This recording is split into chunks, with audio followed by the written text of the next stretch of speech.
गेल्या वर्षभरापासून राज्यामध्ये आरक्षणाचा मुद्दा तापलाय। या संदर्भामध्ये मनसे अध्यक्ष राज ठाकरे यांनी रोखठोक भूमिका मांडली। महाराष्ट्रामध्ये सगळ्या गोष्टी इतक्या मुबलक प्रमाणामध्ये आहेत की आरक्षणाची गरजच नाही असं परखड मत राज ठाकरे यांनी व्यक्त केले। आणि यावरनं धाराशिवमध्ये मराठा आंदोलकांनी राज ठाकरेंच्या विरोधात आक्रमक भूमिका घेतल्याचं बघायला मिळालं।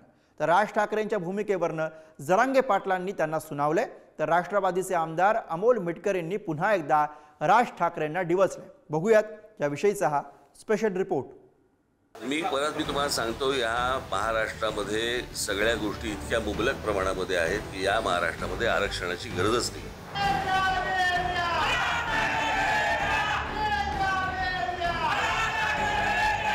त्यामुळे त्यांचं पुढे काय आंदोलन करायचं, त्यांना काय भेटायचं? अरे आपला मराठा लय मोठा आहे असं कोणाला विचारायला जायचं का?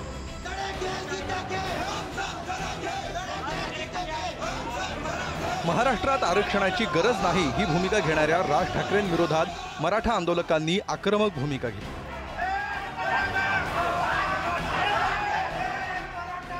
धाराशिवमध्ये राज ठाकरे मुक्कामी असलेल्या हॉटेलमध्ये घुसून तुफान घोषणाबाजी केली। सुरुवातीला भेट नाकारल्यानं मराठा आंदोलकांनी हॉटेलमध्येच ठिय्या मांडला। मराठा आरक्षणाविषयी राज ठाकरेंनी आपली भूमिका स्पष्ट करावी ही मागणी लावून धरली।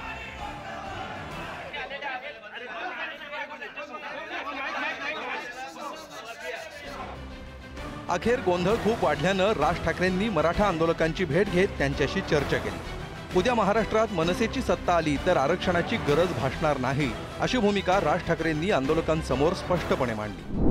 उद्या जर हे राज्य माझ्या हातात आलं, मी तुम्हाला सांगतो, महाराष्ट्रात कोणालाही आरक्षणाची गरज लागणार नाही।